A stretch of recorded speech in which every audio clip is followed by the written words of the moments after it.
ورفعت عيني للسماء أرى بها أرى بها.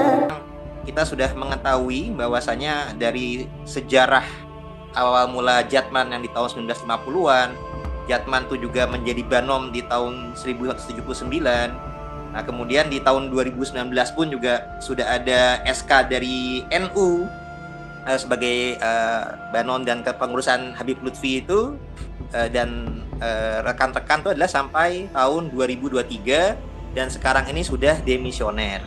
Nah, kami sebagai warga NU, juga pengamal Thorikoh, TKN, dan juga ibaratnya kami ini ya sebagai jamaah nih prihatin kalau ternyata ulama-ulama pimpinan di Jatman ini sendiri kok tidak patuh pada aturan yang ada.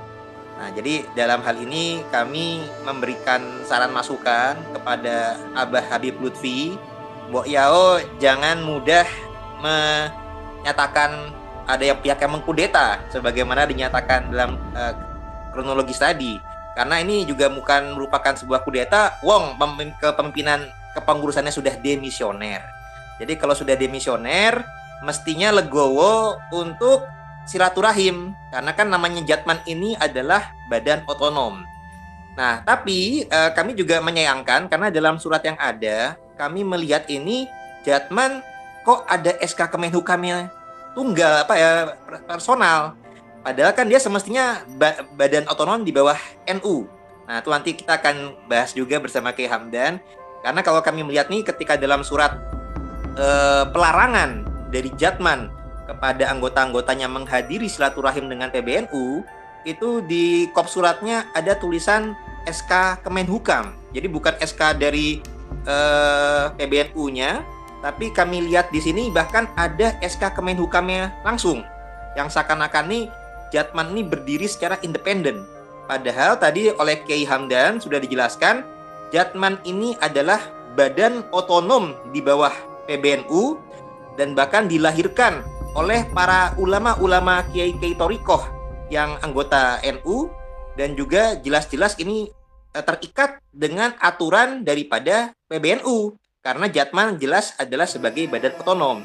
Sehingga kami amat sangat prihatin bila mana kok anggota Jatman ini yang mau mengikuti aturan yang benar seperti Kiai Hamdani berarti ikut aturan yang benar bahwasanya Jatman ini adalah badan otonom daripada PBNU, kok malah dilarang buat silaturahim. Nah, padahal memenuhi undangan apabila itu suatu hal yang baik itu adalah suatu kewajiban untuk menghadirinya. Lah kok ini bisa dilarang untuk menghadiri suatu undangan silaturahim? Padahal kiasnya ini PBNU adalah sebagai bapaknya nih daripada Jatman. Mosok silaturahim dengan bapak malah dilarang. Nah, ini kami juga melihat bahwasanya nih SK Kemenhukam dari Menteri Hukum di Jatman ini di kop surat kan tertulis tuh SK Menteri Hukum dan Hak Asasi Manusia RI.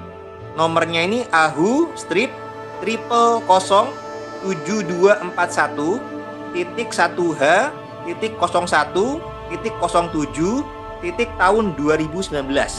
Jadi ini berbeda dengan yang disebut oleh Kiai Hamdan, ada di tahun 2019 itu ada SK dari PBNU-nya.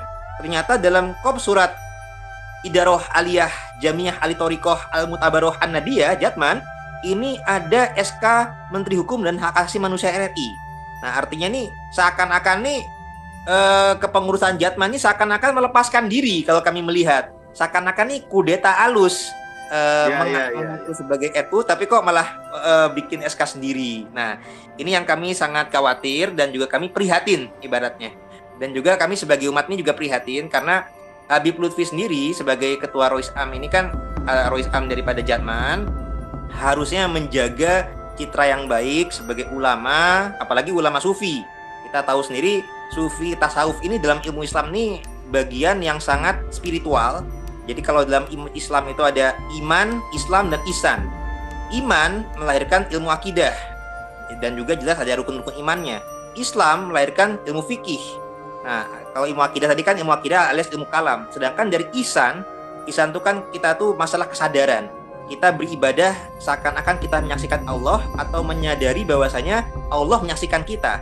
Jadi ini kaitannya dengan kaitan spiritual, kesadaran spiritual. Dan inilah yang melahirkan ilmu tasawuf, yang mengedepankan kesadaran, akhlak yang baik, ibaratnya juga seperti tadi Kiai Hamdan sampaikan tuh sudah tidak pas ranahnya kalau untuk mempertahankan posisi kedudukan, jabatan. Jadi benar-benar harus murni karena Allah. Bahkan dalam amalan Thariqah biasanya jelas doa ini adalah ilahi anta maksudi waridoka matlubi. Jadi tujuan utama itu adalah Allah sebagai maksud dan tujuannya, bukan lagi jabatan keduniawian. Nah, apalagi kalau saya sangat sepakat dengan apa-apa kata Kiai Hamdan, juga tadi juga mengutip kata Kiai Tobari Sazili sebagai ketua Jatman yang di Banten. Janganlah Jatman ini dibawa-bawa ke masalah organisasi politik.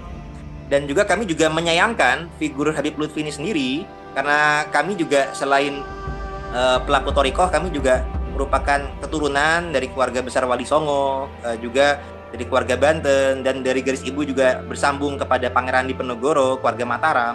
Kami juga prihatin apabila figur yang menjadi ulama, pemimpin Thariqah, tasawuf, tapi juga melakukan hal-hal yang bisa kami nyatakan sebenarnya sudah masuk ke bagian pembohongan publik. Jadi misal kami melihat kasus terhadap masalah klaim-klaim masalah silsilah dan sejarah yang dibelokkan. Jadi di sini perlu kami sampaikan kepada publik, ini harus diwaspadai secara bersama-sama. Figur yang seperti ini tidak pantas untuk kita jadikan rujukan. Dan ini perlu dari pihak PBNU ataupun kita bersama-sama untuk mengkritisi dan juga menyelamatkan NU dari pembelokan-pembelokan yang sudah ada. Misalkan tidak betul bahwasanya pendirian NU itu didirikan juga inisiatornya adalah Habib Hasim yang diklaim sebagai kakeknya Habib Lutfi.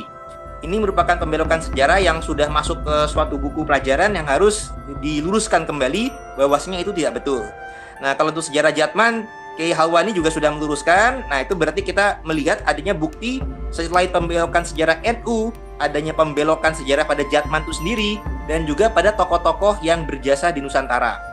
Misalkan Pangeran Diponegoro itu dibelokkan bernama Habib Hamid bin Toha bin Yahya. Padahal kita punya data primer sejaman yang ditulis langsung oleh Pangeran Diponegoro, yakni Babat Diponegoro, bahwasanya beliau adalah putra daripada Sultan Hamengkubuwono III Jogja. Sehingga tidak betul apabila diklaim beliau sebagai Habib Hamid bin Toha bin Yahya,